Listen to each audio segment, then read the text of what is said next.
Hello friends, मैं मुकेश गौर अग्रणी class की ऑनलाइन क्लास में एक बार फिर से आपका स्वागत करता हूं। पिछली क्लास में हमने डिस्कस किया था भाषा का सामान्य परिचय और आज की क्लास में हम पढ़ेंगे व्याकरण के प्रमुख अंग। व्याकरण के प्रमुख अंग जो है 3 प्रकार के होते हैं। पहला है वर्ण विचार, दूसरा शब्द साधन और तीसरा होता है वाक्य विन्यास। आज सबसे पहले हम वर्ण विचार के बारे में डिस्कस करेंगे। तो सबसे पहला जो क्वेश्चन है वो बनता है वर्ण किसे कहते हैं। वर्ण देखिए भाषा की सबसे छोटी इकाई होती है और वर्ण किसे कहते हैं इसका आंसर होगा ध्वनि का लिखित रूप। ध्वनि का लिखित रूप उसे हम वर्ण कहते हैं। दूसरा सवाल है कि भाषा की सबसे छोटी मौखिक इकाई किसे कहते हैं। तो इसका भी आंसर है भाषा की सबसे छोटी मौखिक इकाई को ध्वनि कहते हैं। ओके, तो ध्वनि भाषा की सबसे छोटी मौखिक इकाई है। भाषा की सबसे छोटी मौखिक इकाई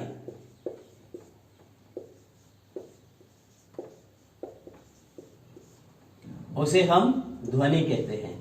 ओके, इसके आगे जो है देखिए वर्ण और अक्षर, इनमें क्या अंतर है या वर्ण किसे कहते हैं और अक्षर किसे कहते हैं। ओके, तो देखिए वर्ण और अक्षर इनमें क्या अंतर है।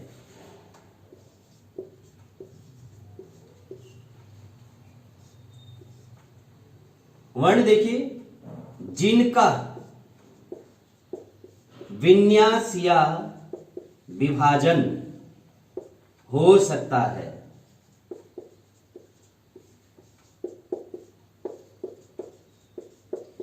उन्हें वर्ण कहते हैं, और अक्षर जिनका विभाजन या विन्यास नहीं हो सकता, जिनका विभाजन या विन्यास नहीं होता है या नहीं हो सकता है, उसे हम अक्षर कहते हैं। इस कॉन्सेप्ट को समझने से जो है हमें क्या फायदा मिलता है कि यदि हमारे सामने एक प्रश्न आ जाए कि सूरज शब्द का वर्ण विन्यास कीजिए या कमल शब्द का वर्ण विन्यास कीजिए, तो इसको समझने के बाद जो है हम बड़ी आसानी से इन शब्दों का वर्ण विन्यास सीख जाते हैं। उदाहरण के लिए जैसे अगर क्वेश्चन है कमल शब्द का वर्ण विन्यास क्या होता है, तो देखिए ये बहुत ही आसान है। जो वर्ण है उसके तो क्या हो सकते हैं, विभाजन हो सकता है या विन्यास हो सकता है, और जो अक्षर होंगे उनका विन्यास नहीं हो सकता है, यानी आगे इनका विभाजन नहीं हो सकता है। तो आइए देखते हैं कमल शब्द का जो है वर्ण विन्यास है क अ म अ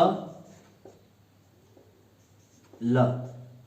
जितने भी ये शब्द में वर्ण हैं उन शब्दों से हम जो है स्वर को अलग कर देंगे, तो ये फिर उस शब्द का वर्ण विन्यास हो जाता है।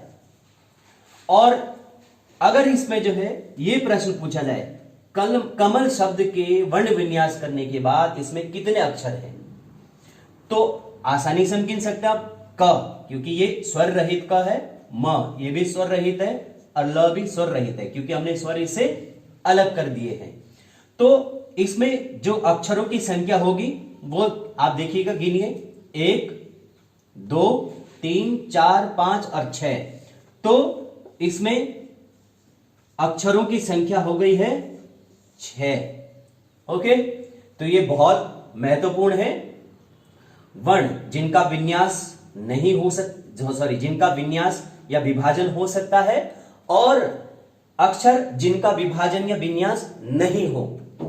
और ऐसे ही कोई भी शब्द आप ले लीजिए, उन शब्दों से जो है आप स्वरों को अलग कीजिए, तो फिर वो उस शब्द का वर्ण विन्यास हो जाता है। ओके, नेक्स्ट हम आगे बढ़ते हैं। देखिए, वर्ण कितने प्रकार के होते हैं। देखिए, वर्ण जो है वो दो प्रकार के होते हैं, स्वर और व्यंजन। स्वर और व्यंजन के बारे में हम जो आगे डिटेल में पढ़ेंगे, तो तब तक के लिए आप लोग ये नोट कर लीजिएगा।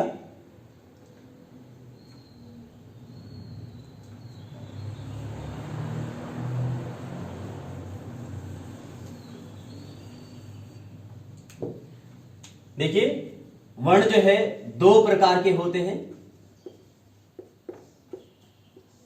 स्वर और व्यंजन।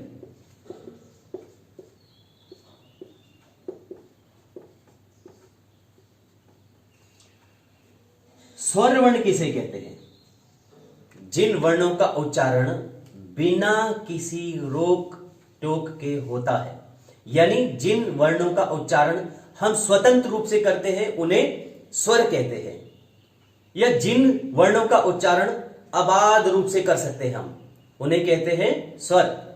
और व्यंजन, व्यंजन वे वर्ण हैं जिनका उच्चारण हम स्वरों की सहायता से करते हैं, तो उन्हें व्यंजन कहते हैं। तो ये बात समझ में आ गई होगी। साथ ही साथ हम जो है ये नोट भी कर देते हैं इनके छोटे छोटे कुछ पॉइंट। स्वर क्या कहा था हमने? जिनका उच्चारण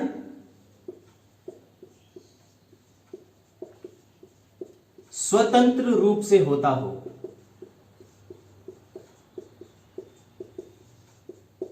उन्हें स्वर कहते हैं।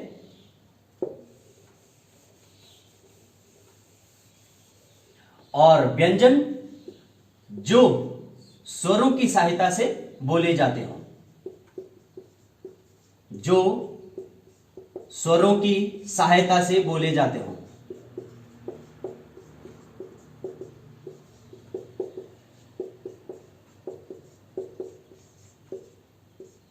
उन्हें व्यंजन कहते हैं। आगे जो है स्वरों को और व्यंजनों को हम बहुत डिटेल में पढ़ेंगे। सबसे पहले स्वर की बात करते हैं। स्वर की संख्या के बारे में सबसे महत्वपूर्ण 3 क्वेश्चन होते हैं, जो बेसिक क्वेश्चंस हैं कि स्वरों की संख्या कितनी होती है। 3 तरीके के क्वेश्चन आते हैं और एग्जाम में जो है 3 ऑप्शन भी देखने को मिलते हैं। तो हमें बहुत ही आसानी से जो है इसको समझ सकते हैं। पहले हम ये देखते हैं कि स्वरों की संख्या। तो देखिए, स्वरों की संख्या के लिए जो है 3 प्रश्न पूछे जाते हैं। तो वो तीनों ही प्रश्न किस टाइप के होंगे? पहला क्वेश्चन होता है कि कुल स्वरों की संख्या कितनी है।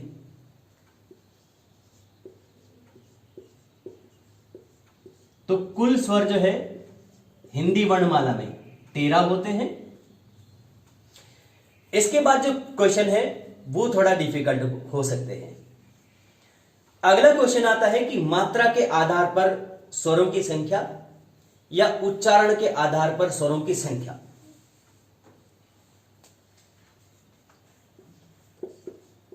मात्रा के आधार पर स्वर और उच्चारण के आधार पर स्वर।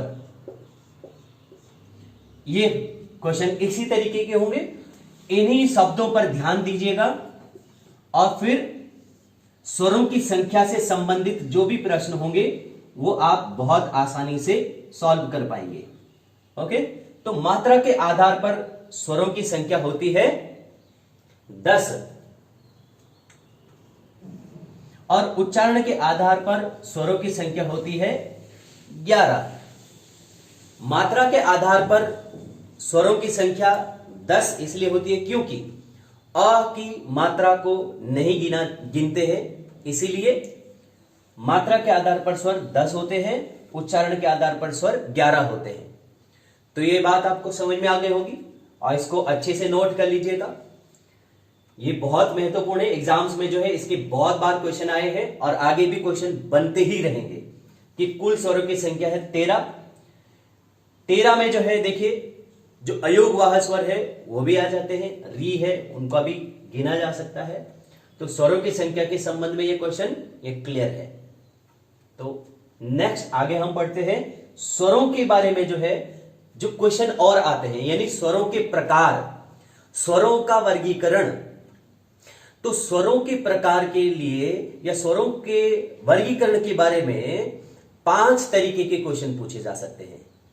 स्वरों के वर्गीकरण के जानने के लिए जो है 5 प्रकार के प्रश्न हैं, यानी 5 आधारों पर हम स्वरों का वर्गीकरण कर सकते हैं। सबसे पहला जो आधार है वो है मात्रा काल। आगे बढ़ने से पहले हम देखते हैं स्वरों को हमने क्या कहा था, यानी जो वर्ण है उसको हमने क्या कहा था, ध्वनि। ध्वनि का लिखित रूप ही वर्ण कहलाता है। तो आदिकाल में यानी बहुत पहले या वैदिक काल में ध्वनि की इकाई मात्रा होती थी। इसीलिए जब स्वरों का उच्चारण होता था तो उसमें मात्रा काल को देखा जाता था कि किस स्वर के उच्चारण में कितना मात्रा काल लगता है। तो मात्राएं देखिए स्वरों की ही होती है, व्यंजनों की नहीं, और मात्रा 2 से अधिक नहीं होती है। यदि किसी स्वर की एक मात्रा है या मात्रा काल 1 है तो उसको हम लघु भी कहते हैं, और जिस स्वर की मात्रा 2 है या जिस स्वर का मात्रा काल 2 होता है उसको हम जो है गुरु भी कहते हैं। तो लघु या गुरु, तो जैसे हम साधारण शब्द में क्या कहते हैं, छोटी मात्रा और बड़ी मात्रा। ओके, तो पहला जो हम आधार देखते हैं कि मात्रा काल। ओके, या आप एक बात नोट कर लीजिएगा कि आदि काल में ध्वनि की इकाई मात्रा होती थी।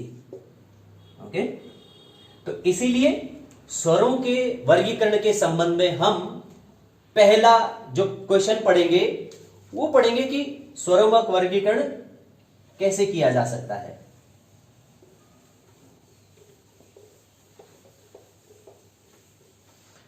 तो क्वेश्चन नंबर है फर्स्ट,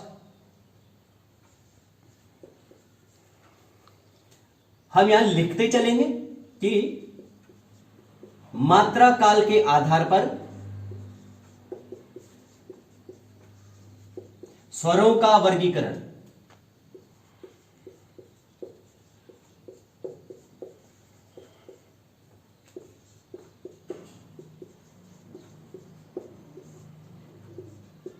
पहला ही क्वेश्चन ये होगा, मात्रा काल के आधार पर स्वरों का वर्गीकरण।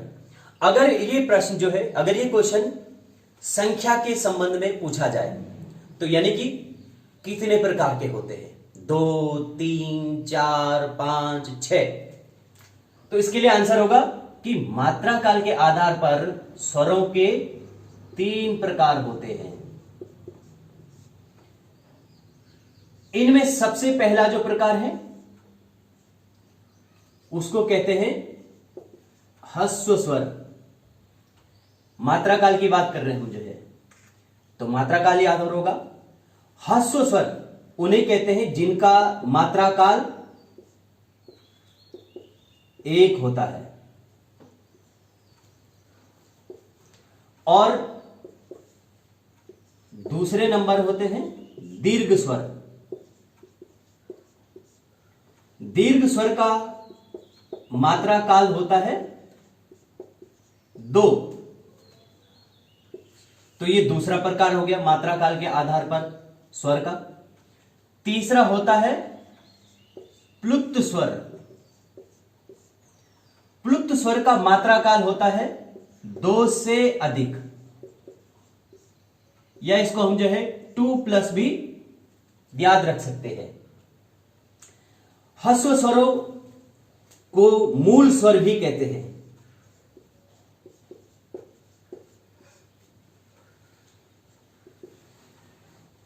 इसके लिए अगला एक सवाल होता है, ह्रस्व स्वर कौन से होते हैं? तो देखिए, एक और भी इसकी परिभाषा, जिन स्वरों का उच्चारण करने में बहुत कम समय लगता है उन्हें ह्रस्व स्वर कहते हैं, और जिन स्वरों के उच्चारण करने में जो है ह्रस्व स्वर का दुगना समय लगता है, या जिन स्वरों के उच्चारण करने में अधिक समय लगता है उन्हें दीर्घ स्वर कहते हैं।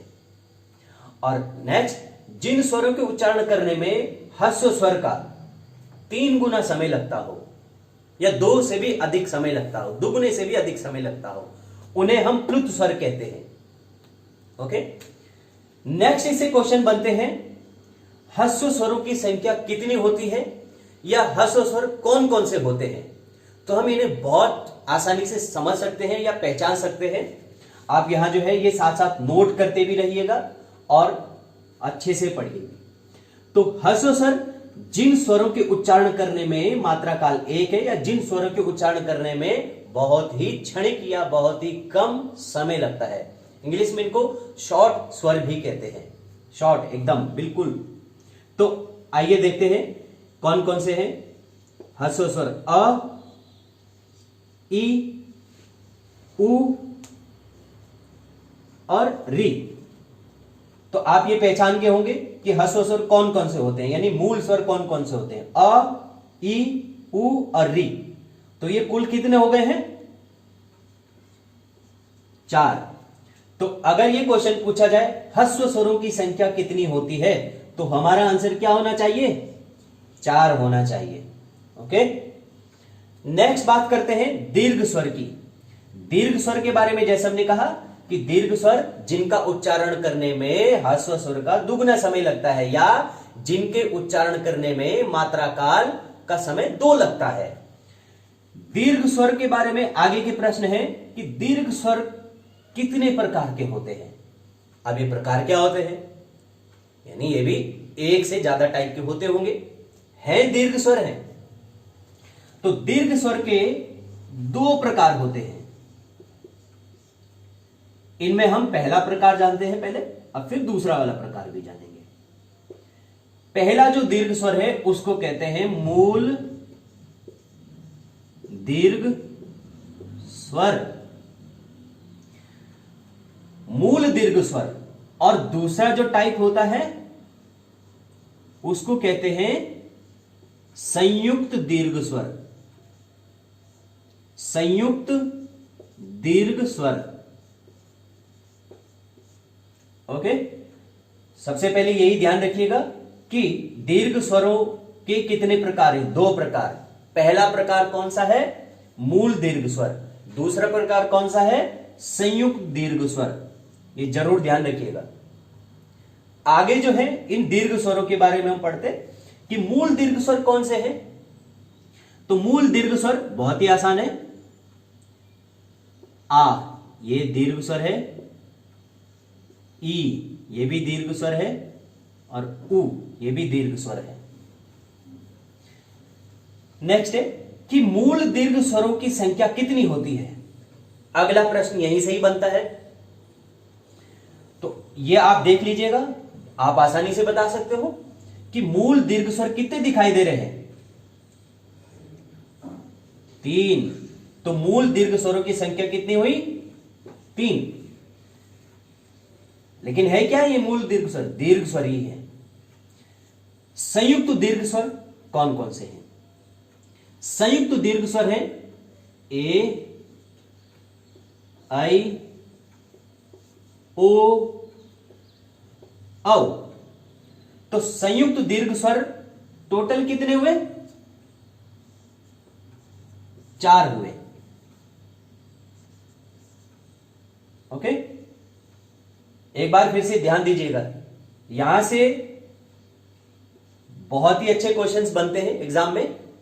और अगर आपने ध्यान नहीं दिया या इन बिंदुओं को ध्यान से नहीं पढ़ा, जल्दबाजी की, तो फिर क्वेश्चन नहीं बनेंगे। फिर जो है सीधे सीधे की दीर्घ स्वर जो है जिनका मात्रा काल 2 होता है, या जो ह्रस्व स्वर के दुगने समय से जो है जिनका उच्चारण किया जाता है उन्हें दीर्घ स्वर कहते हैं। और कुल दीर्घ स्वर ध्यान रख लेंगे और दीर्घ स्वरों के प्रकार नहीं पढ़ेंगे या संयुक्त दीर्घ स्वर या मूल दीर्घ स्वर को ध्यान में नहीं रखेंगे तो फिर क्वेश्चन पूछ लिया जाएगा कि मूल दीर्घ स्वर कितने होते हैं।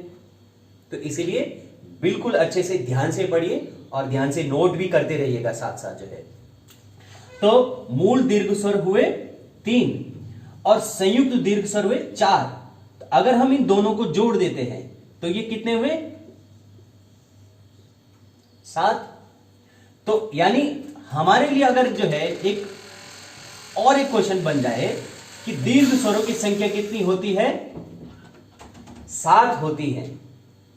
ओके, तो यहां तक जो है ये बहुत मेन है। एक बार फिर से मैं ये रिपीट कर देता हूं ताकि ये संख्याओं के क्रम में जो है या संख्याओं के लिए आप जो है कंफ्यूज ना हो। ह्रस्व स्वर जिसकी कुल संख्या कितनी है? 4। दीर्घ स्वर जिनकी कुल संख्या कितनी है? 7। ह्रस्व स्वर जिनका मात्रा काल 1 है, जिन्हें मूल स्वर भी कहते हैं, और ये अ, ई, उ और री ये है। दीर्घ स्वर जिनका मात्रा काल 2 है। दीर्घ स्वर 2 प्रकार के होते हैं, मूल दीर्घ स्वर और संयुक्त दीर्घ स्वर, या इनको संयुक्त स्वर भी कहते हैं। यह भी हमको पढ़ना आगे कि ये कैसे संयुक्त स्वर पढ़े, लेकिन अभी ये देखते हैं। तो मूल दीर्घ स्वर हुए 3, आ, ई, उ, तो ये 3 हुए। और संयुक्त दीर्घ स्वर हुए ए, आई, ओ, औ, और ये हुए 4।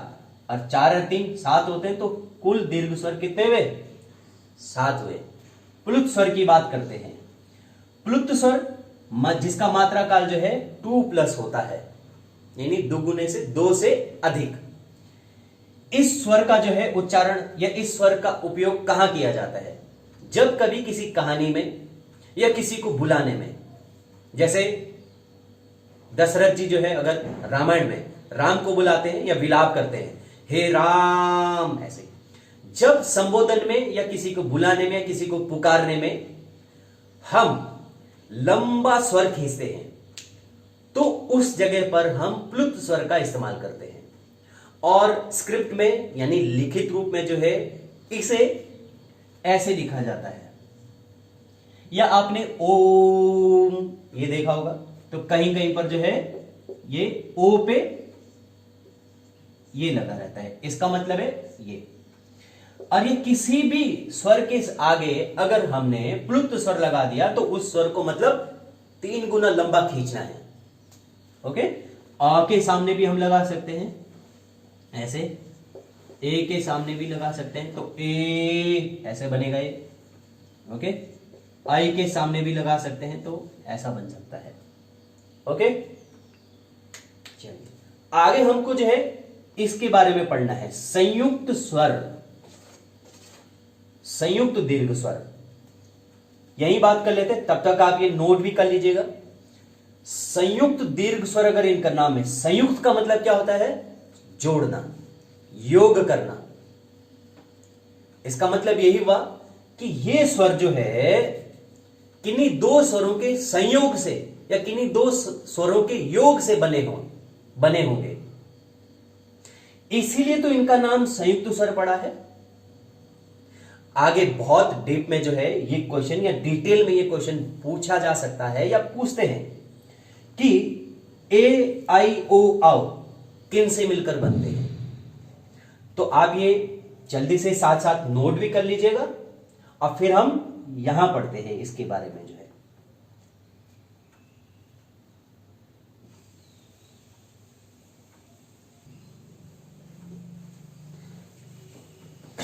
नेक्स्ट हम पढ़ लेते हैं ये कि संयुक्त स्वर कैसे बनते हैं। तो हम यहां नोट कर लेते हैं, ये भी बहुत मेन है। संयुक्त स्वर,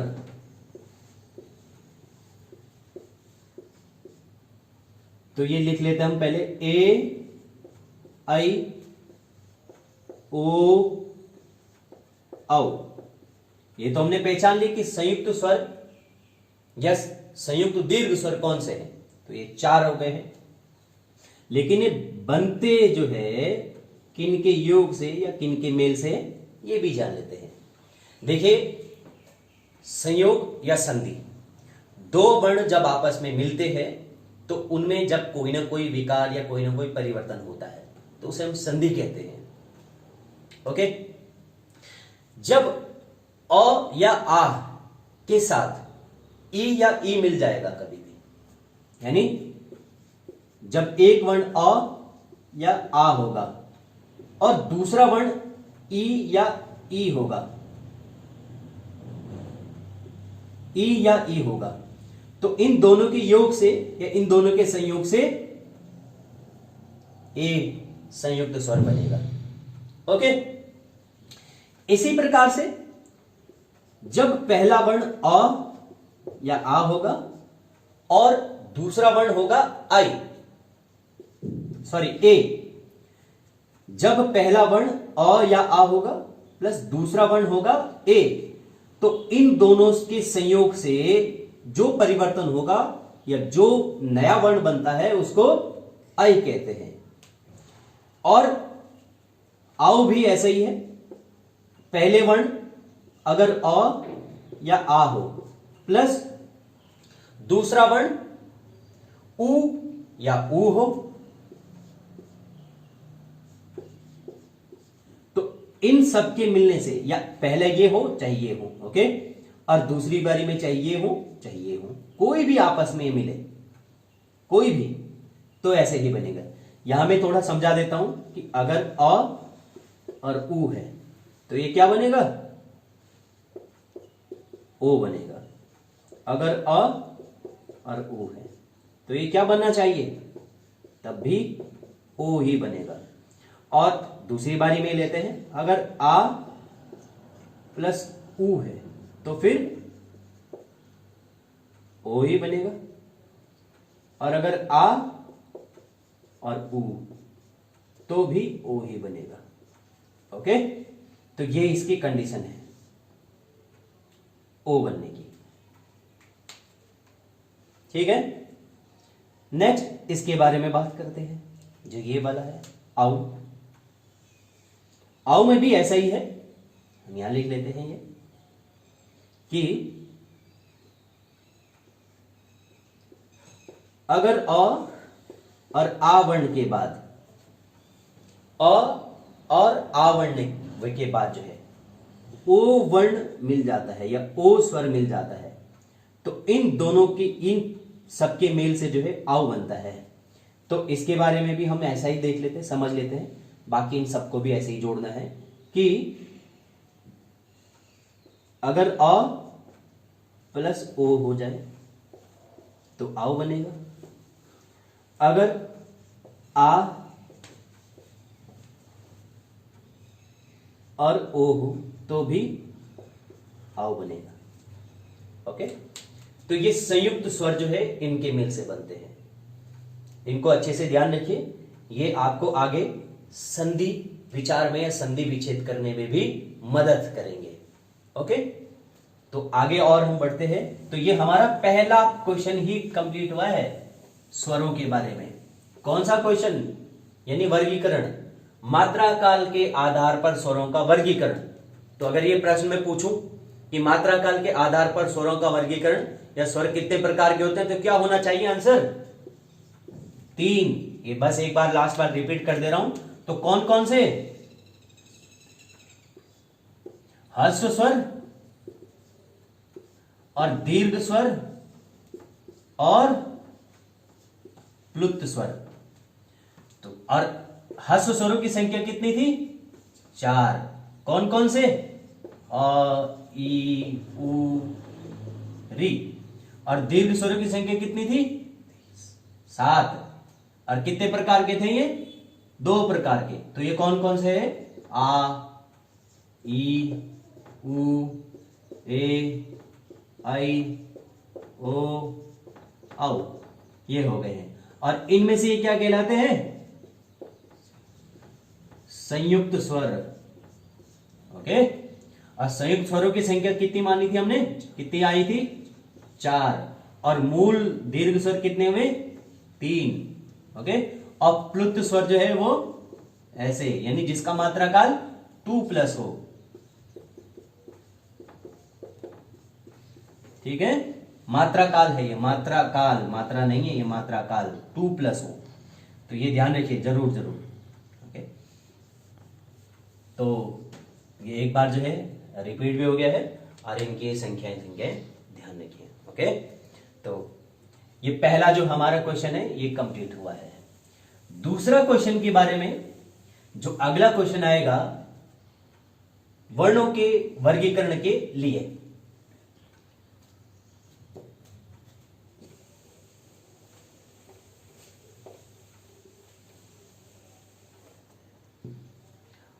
वर्णों का वर्गीकरण जब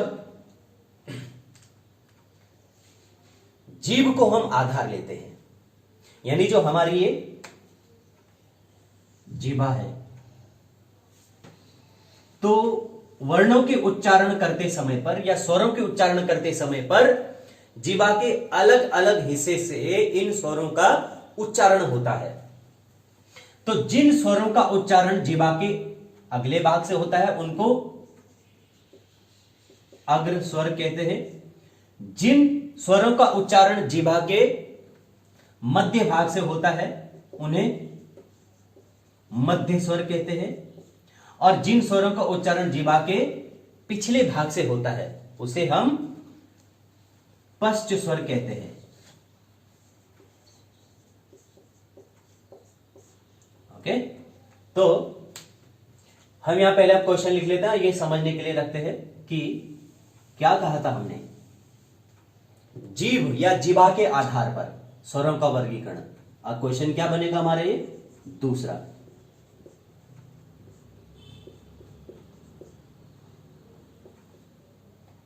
जीभ या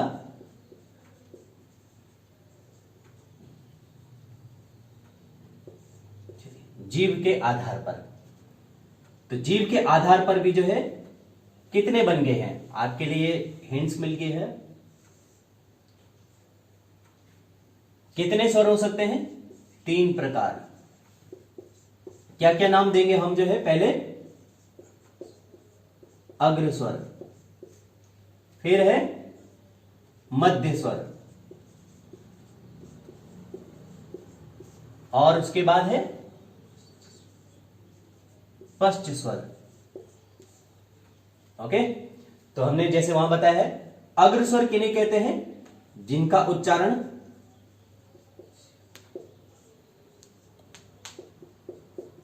आगे वाले भाग से होता है।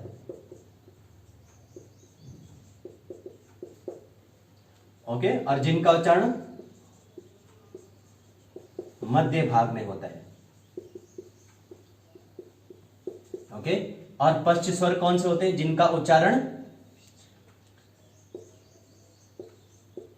पिछले भाग में होता है। ओके, तो ये तो हो गए इनके परिभाषाएं जो है। आप जानते हैं, पहचानते हैं कि अग्र स्वर होते कौन कौन से हैं। क्वेश्चन देखिए, सबसे पहला बेसिक क्वेश्चन आएगा कि जीभ के आधार पर या जीभा के आधार पर स्वरों का वर्गीकरण कितने प्रकार से किया जाता है। तो 3 प्रकार से किया जाता है। किन किन रूप में, अग्र स्वर, मध्य स्वर, पश्च स्वर। तो ये तो हम समझ गए, लेकिन आगे जो क्वेश्चन है वो होता है कि अग्र स्वर कौन कौन से होते हैं, यानी कि निम्नलिखित में से पहचान कीजिए कि अग्र स्वर कौन से है, निम्नलिखित में से मध्य स्वर कौन सा है, निम्नलिखित में से पश्च स्वर कौन सा है। तो ये आप साथ साथ जो है नोट भी कर दीजिए, यानी साथ साथ जो है ई, ए और आई, ई, ए और आई, ये ऐसे स्वर हैं जिनका उच्चारण जीभा के अगले भाग से, आगे वाले हिस्से से होता है। और मध्य स्वर है अ, तो मध्य स्वर सिर्फ एक ही है, लेकिन ये पूछा जा सकता है। पश्च स्वर बाकी अन्य और आ, उ, ओ, औ। पश्च स्वर आ, उ, ओ और औ। ओके, एक बात ध्यान दीजिए, क्या अग्र स्वर, मध्य स्वर, पश्च स्वर में जो है कहीं पर री आ रहा है? नहीं आ रहा है। तो इसलिए एग्जाम में हो सकता है कि री पूछ लिया जाए कि क्या ये जो है अग्र स्वर, मध्य स्वर या पश्च स्वर में है, या कहीं ऑप्शन में दे देगा। तो री को नहीं इसमें शामिल किया जाता है। ओके, तो ये दूसरा क्वेश्चन भी जो है क्लियर हो जाता है। स्वरों का वर्गीकरण, पहला हमने पढ़ा है मात्रा काल के आधार पर स्वरों का वर्गीकरण, दूसरा हमने पढ़ा है कि जीवा के आधार पर स्वरों का वर्गीकरण। ओके, नेक्स्ट है तीसरा हमारा स्वरों के वर्गीकरण के लिए। आप इसको जल्दी से नोट कर लीजिएगा साथ साथ। ओके, तब तक मैं एक यहां क्वेश्चन लिख लेता हूं। क्वेश्चन है मुख खुलने के आधार पर स्वरों का वर्गीकरण।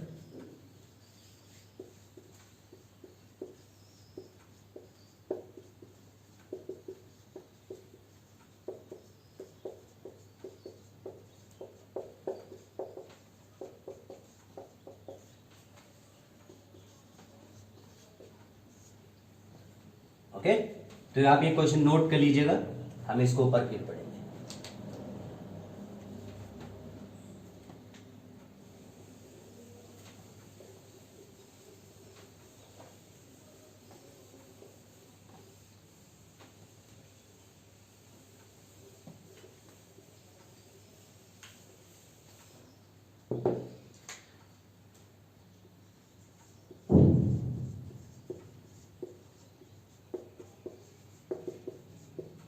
मुख खुलने के आधार पर स्वर, तो ये भी 3 प्रकार के होते हैं। तो इसका पहला ही आंसर ये क्या बन गया कि मुख खुलने के आधार पर स्वर होते हैं 3 प्रकार के। अब इनके नाम जान लेते हैं कौन कौन से होते हैं। जितने भी हम ये टॉपिक पढ़ रहे हैं, हर एक टॉपिक से जो है हर पॉइंट से क्वेश्चन आए हैं और आगे भी क्वेश्चन बनते ही रहेंगे। तो आप ध्यान से इनको नोट कीजिएगा और अच्छे से पढ़िएगा, ताकि आपके लिए जो है ये हेल्पफुल हो सके ये क्लास और ये वीडियो जो है। देखिए, मुख खुलने के आधार पर, यानी जब हम जो है स्वरों को उच्चारण करते हैं तो हमारा जो मुंह है उसका आकार कैसे होता है। तो जिस तरीके का आकार बनेगा वैसे ही जो है उन स्वरों के नाम रखे गए हैं, वैसे ही उन स्वरों के नाम बताए गए हैं जिस आधार पर या जिस आकार का हमारा जो मुख स्वरों के उच्चारण करने में खुलता है। ओके, तो सबसे पहला जो है मुख के आधार पर स्वर होता है वो है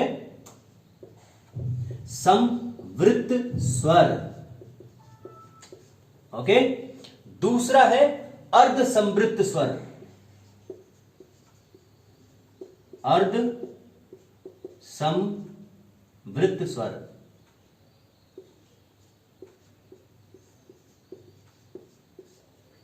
और तीसरा होता है विवृत्त स्वर।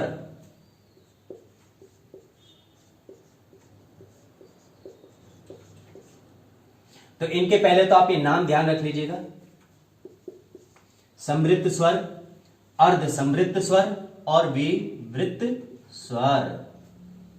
ओके, तो जैसा मैंने पहले ही कहा है कि जिस तरह से जो है हमारा मुख खुलता है उच्चारण करने के लिए, उसी आधार पर इन स्वरों का नाम रखा जाता है। तो और भी हम समझते हैं, जब स्वरों के उच्चारण करने में हमारा मुख कम खुलता है, कम खोलना पड़ता है, कम मात्रा में, तो उसे जो है संवृत्त स्वर कहते हैं।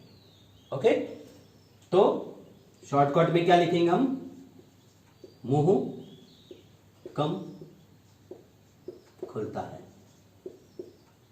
ओके, और अर्ध समृद्ध स्वर कौन से होंगे, जिसमें मुख थोड़ा ज्यादा खुलता है। ओके, तो मुंह थोड़ा अधिक खुलता है। ओके, तो उसे अर्ध समृद्ध स्वर कहते हैं। अब ये तो बड़ा आसान है। विवृत्त स्वर मतलब हुआ जिसमें मुंह सबसे अधिक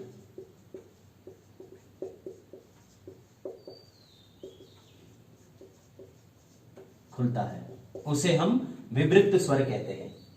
ध्यान दीजिएगा, ये समृद्ध स्वर जब मुंह कम खुलता है और अर्ध समृद्ध स्वर जब मुंह थोड़ा अधिक खुलता है, यानी इस समृद्ध स्वर से थोड़ा ज्यादा, और विवृत स्वर जब मुंह सबसे अधिक खुलता है, यानी जिन स्वरों को उच्चारण करने में हमें मुंह सबसे ज्यादा खोलना होता है उसे हम विवृत स्वर कहते हैं। ओके, नेक्स्ट हमारे जो है इसके लिए जो क्वेश्चन बनेंगे कि समृद्ध स्वर कौन से होते हैं, अर्ध समृद्ध स्वर कौन से होते हैं और विवृत स्वर कौन से होते हैं, उनकी पहचान कीजिए। तो ये भी पढ़ लेते हैं। देखिए, जिसको वो कहते हैं बड़ी ई और बड़ा ऊ, हालांकि ये ऐसे होते नहीं है, ऊ और ई, इनके उच्चारण करने में जो है मुख कम खुलता है, ई और ऊ। ओके, तो इसीलिए इनको जो है समृद्ध स्वर कहते हैं। अब संख्या की बात करें तो इसमें ये 2 ही हो गए बस। ठीक है, कभी सवाल ये आ जाए कि समृद्ध स्वरों की संख्या कितनी है, 2, और अगर पहचान की जाए तो ई और ऊ, बड़ी ई और बड़ा ऊ।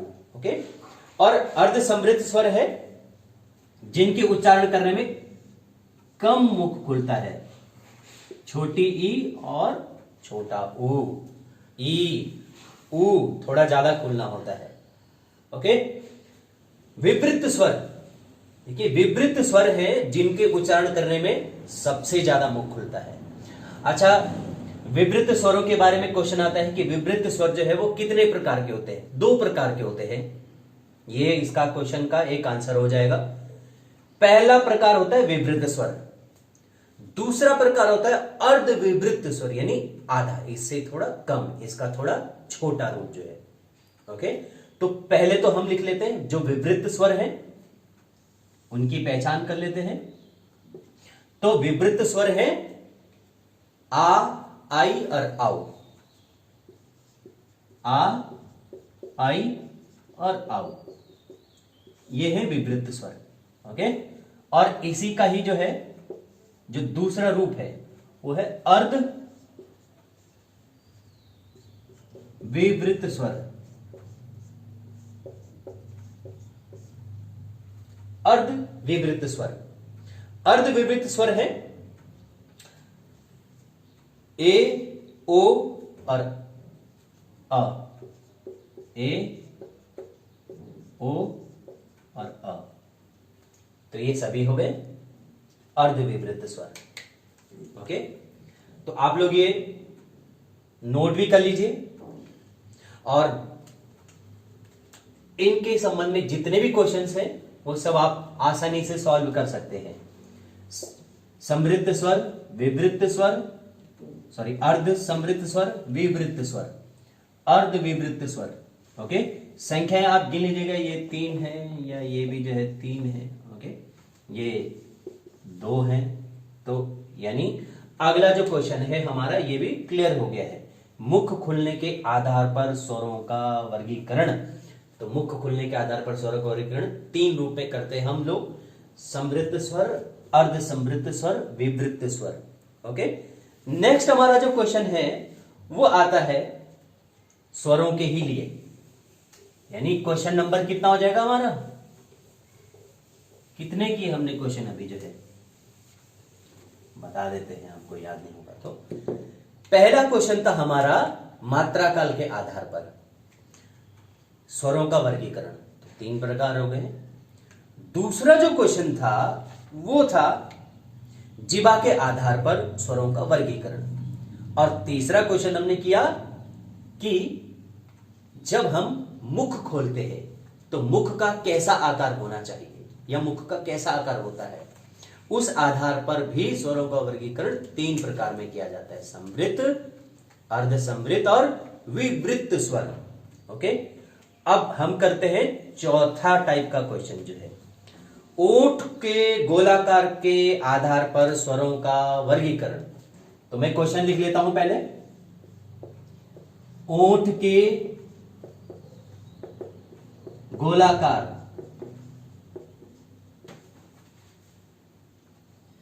के, ऊंट के गोलाकार होने के आधार पर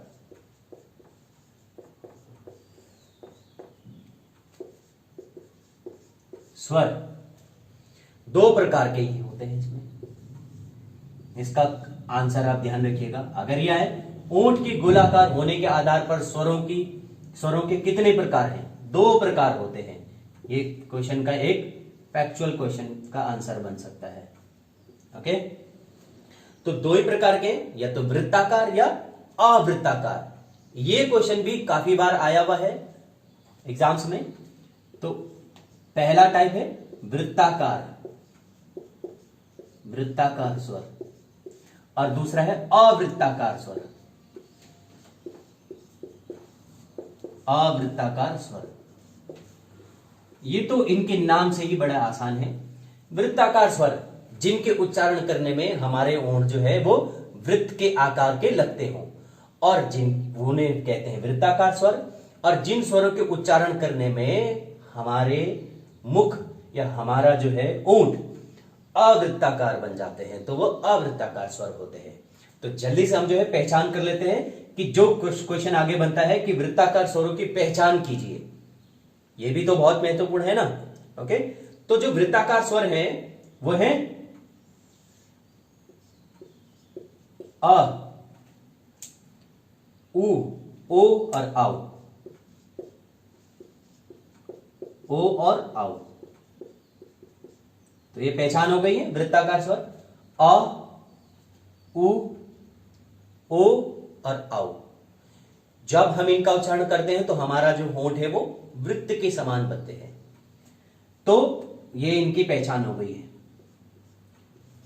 फैक्ट पूछे जाते हैं जहां पर कि वृत्ताकार स्वरों की संख्या कितनी है, तो ये हमने गिन लिए और वृत्ताकार स्वरों की संख्या हो गई है 4। और अवृत्ताकार ये आसान है, अन्य शेष स्वर वो सभी अवृत्ताकार होते हैं। ओके, तो यहां तक ये समझ में आया। इसे भी आप अच्छे से नोट कर लीजिए। अब हमारा जो है स्वरों के वर्गीकरण के संबंध में आखिरी एक और सवाल बच जाता है। तो नेक्स्ट सवाल होता है उच्चारण स्थान। मैं यहां क्वेश्चन लिख लेता हूं, आप लोग जो है तब तक ये नोट कर लीजिएगा। क्वेश्चन नंबर 5, उच्चारण स्थान के आधार पर स्वरों का वर्गीकरण।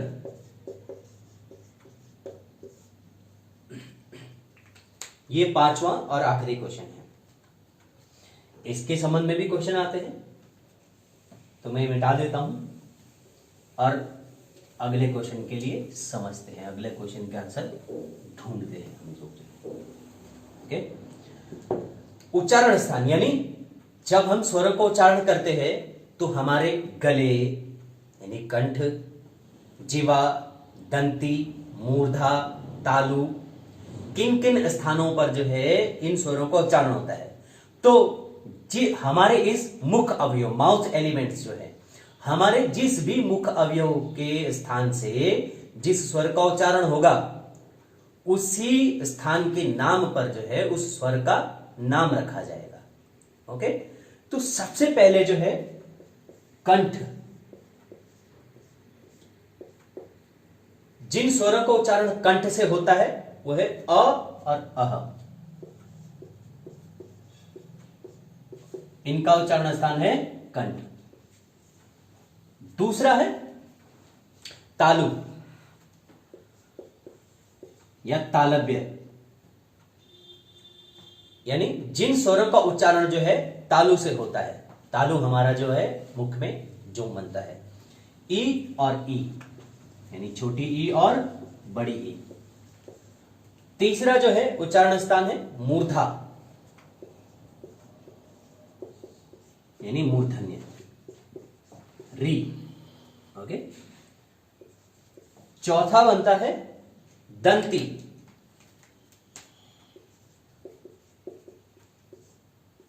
देखिए इसके बारे में चिंता नहीं करनी है। दंती स्वर जो है वो लरी होता है, इसके बारे में ध्यान रखिए। लरी ये विलुप्त स्वर कहलाता है, विलुप्त स्वर है। देखिए ये संस्कृत में ये एक स्वर होता था, लेकिन आज जो है ये विलुप्त हो चुका है, तो इसीलिए री को ध्यान रखिएगा। लेकिन अब ये पूछा तो नहीं जा सकता है, पर फिर भी जो है, तो हम उच्चारण स्थान पढ़ रहे हैं तो इसलिए दंती भी पढ़ लेते हैं। तो कंठ, तालु, मूर्धा, दंती और आगे है ओष्ठ। ओष्ठ वाले स्वर कौन कौन से हैं? ओष्ठ वाले स्वर है उ और उ।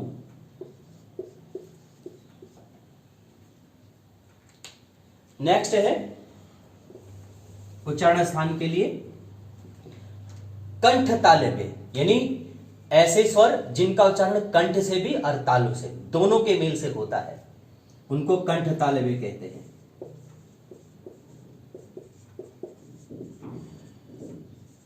कंठ तालव्य ये ए और आई है,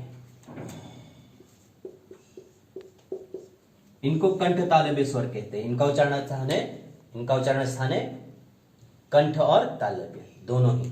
और कंठ ओष्ठ लास्ट है,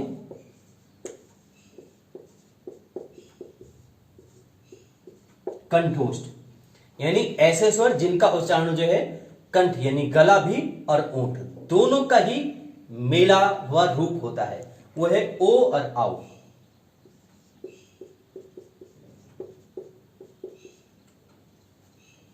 ओके, तो ये सभी हमने जो है यानी हमने पढ़े हैं स्वरों के लिए जो है 5 प्रकार के